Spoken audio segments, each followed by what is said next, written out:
Right. there were so many moments like when I was like, like Right. I'm not really an emotional person, but here I was like, oh, that's funny. This is funny.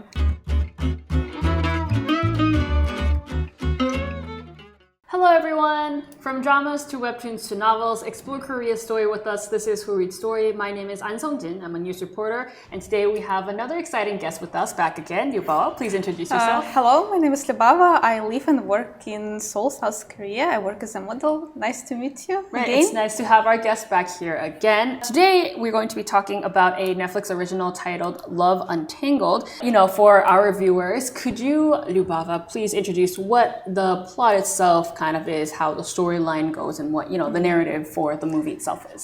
So the movie tells us the stories about a high school girl. Her name is Pak Sari, and she has a curly hair, and that really she's very self-conscious about her curly hair, and she is willing to confess her feelings to the most popular guy in school. His name is Hyun. So on the way to proposing to him, like to explaining her feelings towards him, she meets another guy who is the son of the owner of the local hair salon, and this is the way for her to straighten her hair. But on the journey in confessing her feelings, something happens between her and Hyun Sok, the son of the owner of the hair salon. Right, I think you give a good detail of the summer without giving too much detail.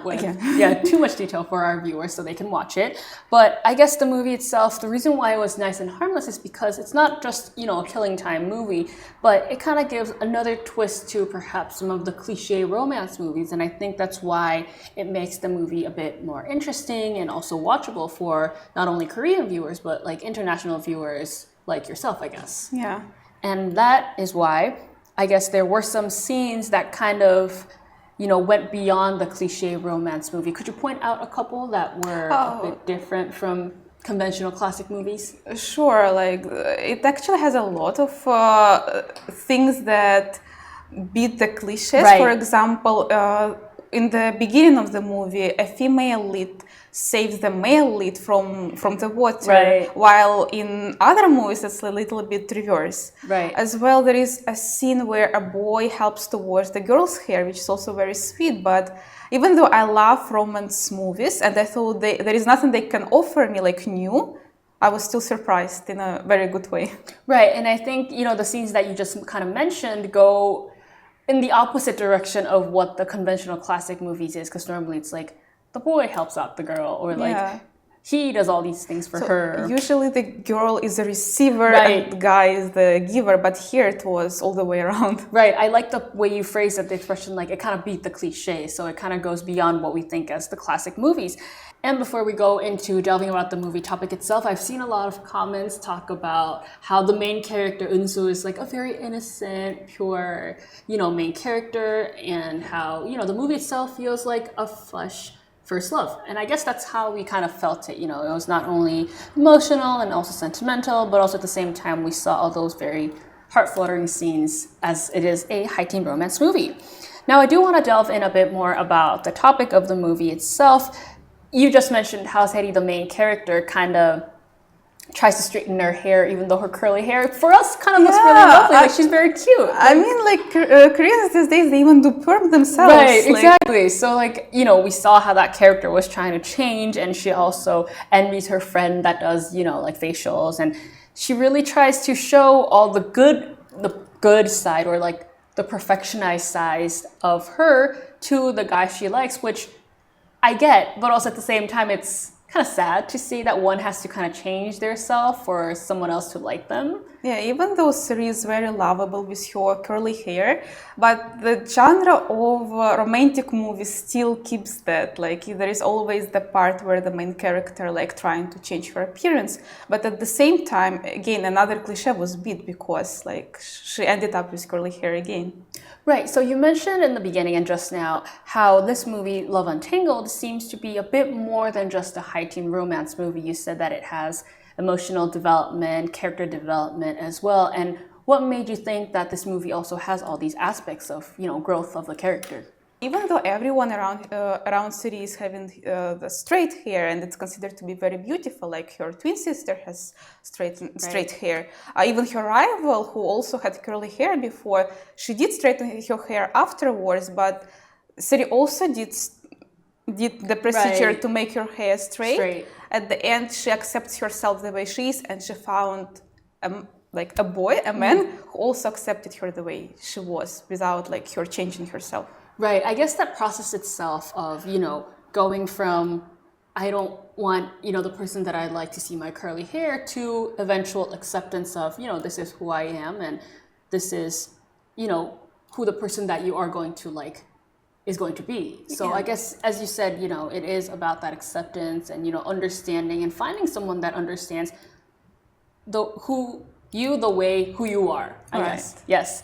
And another part that I found impressive about the movie itself is that, Busan itself is kind of the place where this entire scene happens and where the entire movie takes place. And Love Untangled obviously displays all these, old alleys or like Gwangan Bridge before it was all constructed and modernized as the way it is right now. But obviously, if we think about Busan, Koreans know that there is a specific dialect, like a Busan dialect that, people in that town speak.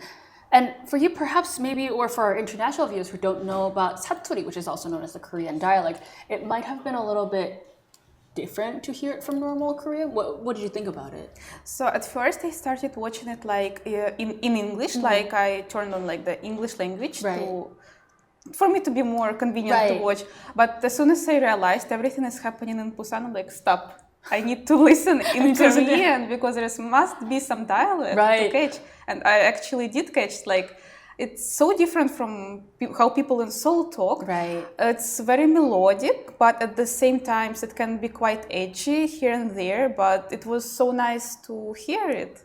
It's impressive that you switched languages into Korean, so you make sure that you can kind of listen to the Busan dialect as well, because for some, if you're not familiar with the dialect, it might be a little bit difficult to understand, but that's really impressive. And even within the character's name, Sherry, her kind of nickname is Gomaseri. Gomaseri. In English, they've translated the subtitle as "Oh my Seri," but in reality, the Busan dialect itself means, just stop and quit it. So it's interesting to see how those dialects are translated into English, and in Korean, they already have a meaning itself too within the dialect. So it's kind of interesting to see that. Just give up already suits the personality. Right?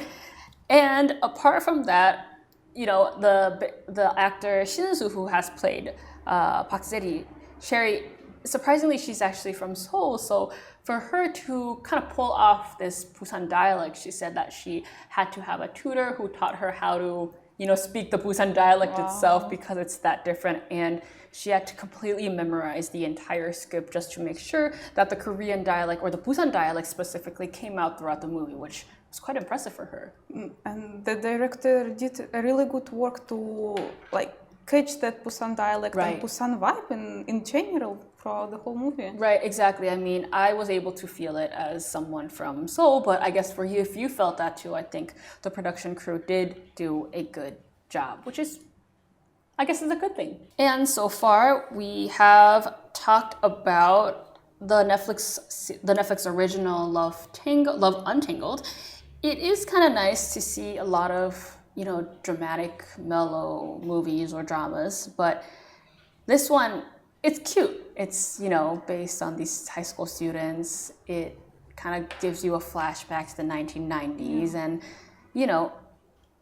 it was nice to kind of watch a very light-hearted movie. It's not only cute and lovely, but it's also very funny. There were so many moments when I was I'm not really emotional person, but here I was like, oh, that's funny. This is funny. Right, exactly. Lyubava and I were talking about how the movie itself was it gives you a lot of emotions. It's not just cute, as you just mentioned. It gives a lot of thinking as well, and it kind of explores different scenes within Korea, or especially Busan as well. So I guess that was a nice introduction, not only to the movie itself, but into Busan as well. Yeah. That is all we have for Who Reads Story today. It was great to have you again, Lyubava. Thank you. Thank you for bringing out such emotions and such expressions after watching the movie. Thank you more. Yes. And next week, we'll be back with another episode talking about Korean content. That's all we have for now. See you next week. Goodbye. Bye-bye.